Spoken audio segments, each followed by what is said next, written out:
Wajah ceria dengan senyuman paling manis dikongsikan pemangku Sultan Johor, Tunku Mahkota Ismail di laman Facebook rasminya semalam menarik perhatian peminat bola sepak negara.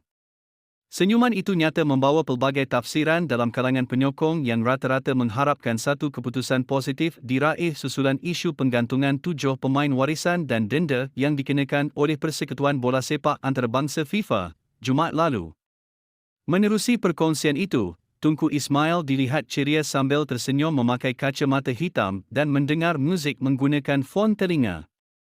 Malah, pemilik kelab bola sepak Johor Darul Tazim JDT itu turut meninggalkan kapsion ringkas menggambarkan satu lagi hari yang sibuk buatnya. Hanya satu lagi hari di pejabat, tulisnya bersama 3 lagi keping gambar menikmati minuman, aksi bermain polo dan pemandangan pantai.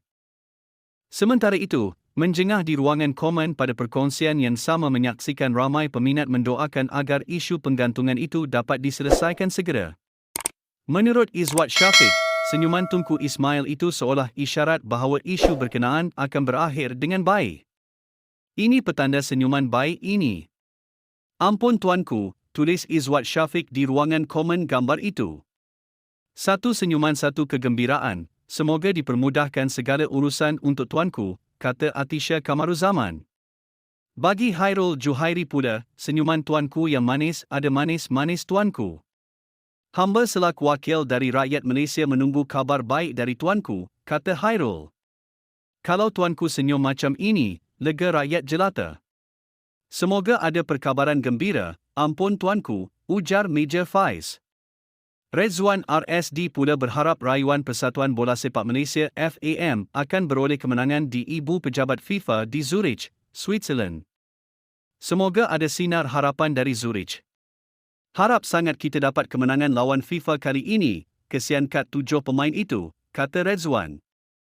Untuk rekod, FAM sedang menunggu dokumen penuh keputusan penghakiman daripada pihak FIFA sebelum badan induk bola sepak tempatan itu membuat sebarang rayuan. Terdahulu, FAM dan 7 pemain warisan babetkan Joao Figueiredo, John Irazabal, Hector Hevel, Gabriel Palmeiro, Facundo Garcis, Rodrigo Holgado dan Imanol Makusie dikenakan tindakan oleh Jawatankuasa Tata Tertib FIFA selepas didapati melanggar Artikel 22 Kod Tata Tertib FIFA FDC berkaitan pemalsuan dokumen. Susulan itu, FAM dan pemain dikenakan denda selain penggantungan selama 12 bulan daripada sebaran aktiviti bola sepak kepada 7 pemain itu.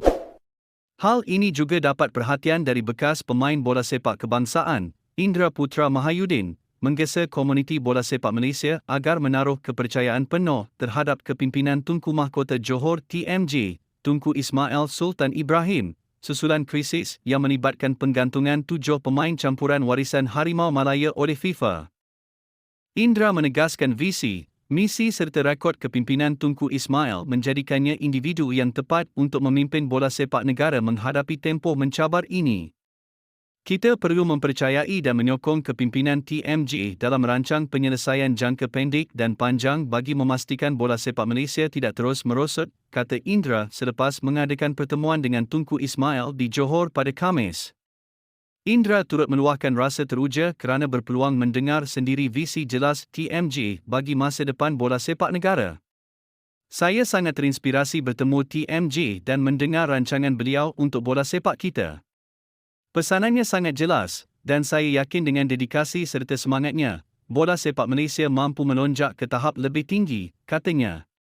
Menyentuh mengenai situasi semasa, Indra mengingatkan peminat dan pihak berkepentingan bahawa kini bukan masa untuk saling menyalahkan, sebaliknya waktu untuk bersatu. Dalam tempoh sukar ini, kita tidak boleh terjebak dalam budaya menyalahkan antara satu sama lain.